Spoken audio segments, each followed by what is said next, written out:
tal Mickey Mouse. Nascia então na Grande Depressão Americana, né? Grande problemas financeiros no país. O Disney acabava de perder tudo que ele tinha, que era aquele personagem. Nascia então o Mickey Mouse, que revolucionou a empresa. Existe uma frase muito famosa do Walt Disney, que você pode comprar isso num quadro lá em Orlando, onde eu vivo, que diz o seguinte: eu apenas espero que nunca se esqueçam de uma coisa, que tudo começou com um camundongo. É frase do Walt Disney. Revolucionou a empresa, e por isso que até hoje, mesmo não trabalhando para a empresa, eu uso, o meu relógio tem o Mickey Mouse, meia tem Mickey Mouse, camisa tem Mickey Mouse, porque realmente é uma paixão você ter... Tudo começou com camundongo. Com camundongo. E Mickey é um nome relativamente comum, ou pelo menos era, né? Exatamente. Porque tem pessoas com o nome de Mickey, Ficou né? mais ainda depois do Mickey Mouse, né? E uma história muito engraçada. Eu, nascido no Nordeste, né, para mim não tinha nenhuma diferença entre camundongo e rato. Então passou um ratinho ali, ó o rato, pega o rato. O pequeno até grande. Pois é, mas no inglês, rato é a ratazana, é aquele que vive O lá rato, no bueiro, é o rato mesmo, entendeu? O camundongo é o pequenininho, bonitinho. Então na Disney, se você falar assim, puxa vida, que ratinho bonitinho, é uma ofensa, porque é um camundongo. Né? Por isso que chama Mickey Mouse, não Mickey Rat.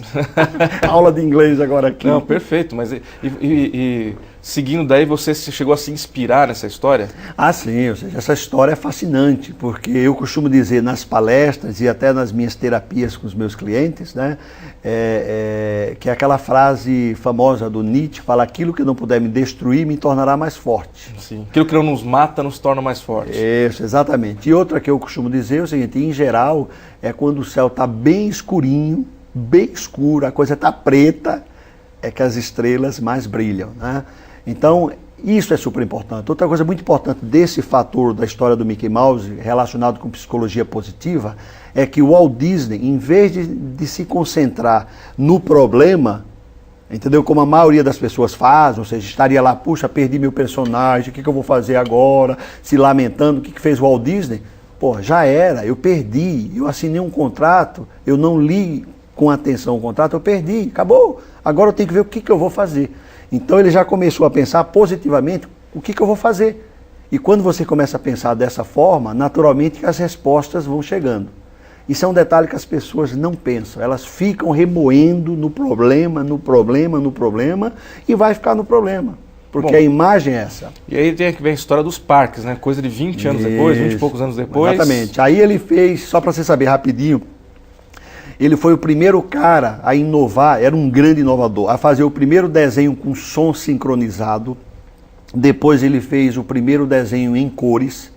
Depois ele fez o primeiro desenho longa-metragem, Branca de Neve e os Sete Anões, que é um marco na história do cinema. Sim. Você imagina, numa época em que só havia desenhos de 3, 4 minutos, um cara vem e vai fazer um filme de 1h30. E que, a título de curiosidade, até hoje esse desenho daquela época, Exato. foi feito naquela época, Exato. foi remasterizado e tal, Exato. mas é aquele desenho daquela Exato. época até hoje, as crianças de hoje, que têm 3, 4, 5, Exato. 6 anos de idade, Exato. assistem e se apaixonam, se encantam. Exatamente. E com o sucesso de Branca de Neve, que ninguém acreditava, levaram 4 anos fazendo o filme, quando todo mundo dizia, ninguém vai para o cinema ver um desenho animado de 1h30. Né? Na época, o cinema de arte era o cinema com pessoas. Desenho é um negocinho secundário. E o cara elevou para a categoria de arte os desenhos animados. Aí foi um sucesso tremendo, quando ninguém acreditava. Aliás, todos os sonhos de Disney, ninguém acreditava. Então, se você for um sonhador aí, fique tranquilo, deixa o povo gritar, berrar. Se acreditar no seu sonho, vai lá e faça. Faça como Disney, faça como Claudemir, como Copini, vai lá e ó, executa, deixa o pessoal falar. Porque o pessoal vai falar. Não, mas a verdade começa por aí, na minha opinião pessoal, né? Você tem que acreditar no seu sonho. Exatamente. Se você acreditando, você terá pessoas que vão te acompanhar e acreditarão em você, a coisa vai se realizar. Agora, se você for esperar o outro acreditar para você começar a acreditar... Exato, exatamente. É isso aí. Aí o próximo passo foi, com o dinheiro que ele ganhou de Branca de Neve, que foi o primeiro desenho que teve um plano de marketing, onde começaram a vender bonequinhos dos anões e tudo isso. Foi um sucesso tremendo. Todo o dinheiro que ele arrecadou foi para pagar as dívidas de todos os outros sonhos que ele tinha feito.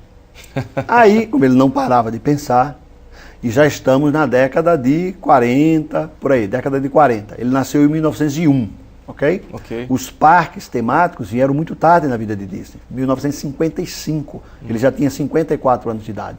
Mas a história dos parques é super curiosa, porque ele levava as filhas, 2 filhas que ele tinha, Cheryl e Diane, ele levava as 2 filhas para os parques que existiam na época, antes da Disneylândia, lá na Califórnia. Mas o Disney era um cara observador.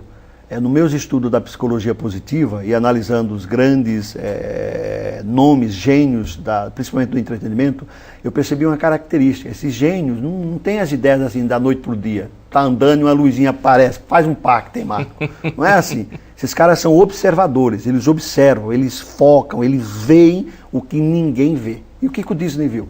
Ele levava as filhas para os parques e ao chegar nos parques da época, os parques eram feitos apenas para crianças. Então ele sentava-se num banco, comendo amendoim, desfrutando, feliz.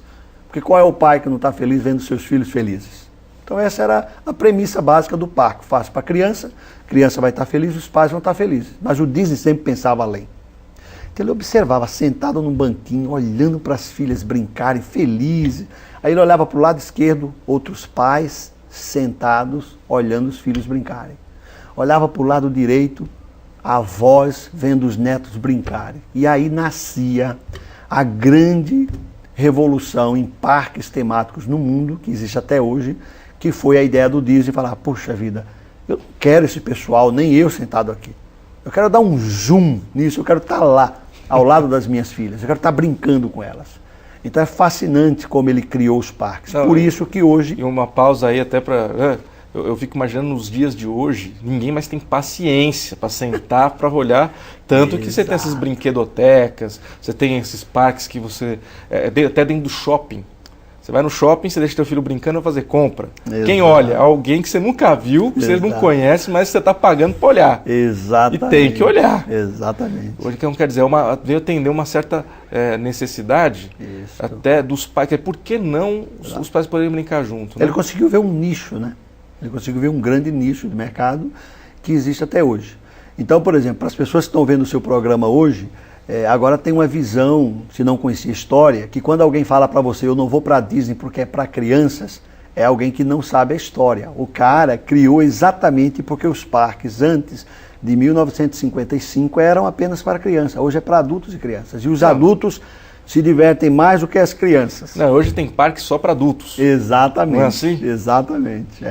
Então é fascinante.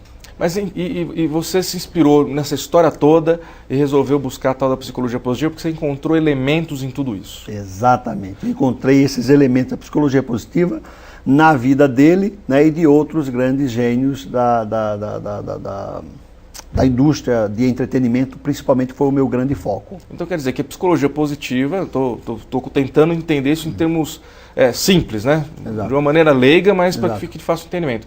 É simplesmente você ter uma atitude positiva, procurar olhar o lado bom das coisas. Exatamente. Mas não do sentido da poliana, não. Né? De ignorar que existem problemas. Não. E outra coisa, foi muito bom você tocar nesse assunto, Luciano, porque um dos grandes erros quando eu falo de psicologia positiva, não é que se você sair, vai para a praia no final de semana, simplesmente começa a chover, você vai sair correndo pela praia, que beleza que está. Não, você quer o solzinho ali. A psicologia positiva tem a ver com atitude. Não precisa também fazer uma tragédia, entendeu? Seria ideal que tivesse o sol. Mas como está chovendo, aí o que faz uma pessoa de psicologia positiva? Ele olha para a chuva, aí olha para a comida que ele acabou de comer, a água de coco que ele tomou, vai, puxa vida, tudo isso precisa da chuva. Olha que legal que é a chuva. Você está numa fila de supermercado, que acontece hoje em dia cada vez mais comum. Exato. Aliás, onde a gente não pega fila hoje, né? Exato. Tanto de seres humanos que habitam esse planeta, qualquer lugar tem fila. Ao invés de ficar reclamando e brigando e xingando e se sentindo mal, porque, se eu estou na fila, é você pensar, é você tirar o foco do problema, né? Aproveitar o seu tempo para outra coisa, de repente jogar um joguinho no celular, ficar observando o comportamento das pessoas, né? Exatamente. Ou seja, buscar não se causar nenhum tipo de mal, exatamente, né? Em função de uma situação complicada. Isso é fácil no dia a dia? Não é fácil. Mas eu, por exemplo, a minha vida, E eu, para todos os lugares que eu ia, lembra-se do meu sonho de ajudar meus pais. Sim. Então, e o meu sonho foi através da educação